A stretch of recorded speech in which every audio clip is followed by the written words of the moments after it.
বিলাসীপাৰাত ভয়ংকৰ পথ দুৰ্ঘটনা গুৰুতৰভাৱে আহত ৩ জন। বিলাসীপাৰাৰ বান্ধৱপাৰাত সংঘটিত হয় এই ভয়ংকৰ পথ দুৰ্ঘটনা।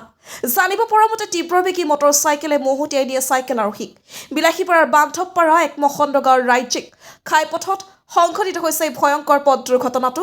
ঘটনাস্থলীত তৎক্ষণাত বিলাসীপাৰা আৰক্ষীৰ দল উপস্থিত হৈ দুৰ্ঘটনা পতিত হোৱা ব্যক্তি ৩ জনক বিলাসীপাৰা আদৰ্শ চিকিৎসালয়ত ভৰ্তি কৰায় যদিও এজনৰ অৱস্থা অতি সংকটজনক হোৱাৰ বাবে উন্নত চিকিৎসাৰ বাবে ধুবুৰী মেডিকেল কলেজলৈ প্ৰেৰণ কৰে। বিলাসীপাৰাৰ পৰা জহিৰুল ইছলামৰ report, north east frontier news.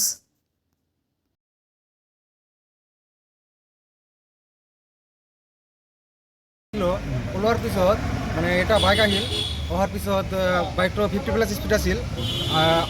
Anandanagar Bangalipara হৈ মানে ৰোডটোৰ আনন্দনগৰ যিটো মছজিদ আছিল, হুজুৰীয়াখানা আছিল, তাতে ৰহণীয়া হুজুৰীয়াখানা, তাৰ সন্মুখতে এক্সিডেণ্ট হৈছে আৰু পিছৰজন যিজন আছিল বয়স হৈছে আৰু খুন্দা মাৰিছিল।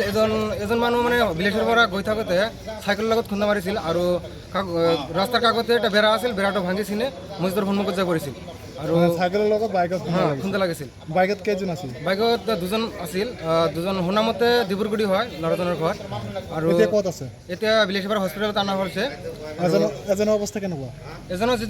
এজন ভয়াৱহ অৱস্থায় আছে আৰু এজন অলপ সুস্থ আছে, কিন্তু কথা কৈ আছে আৰু যিজন পিছত আছিল সেইজন বহুত ভয়ানক আছে।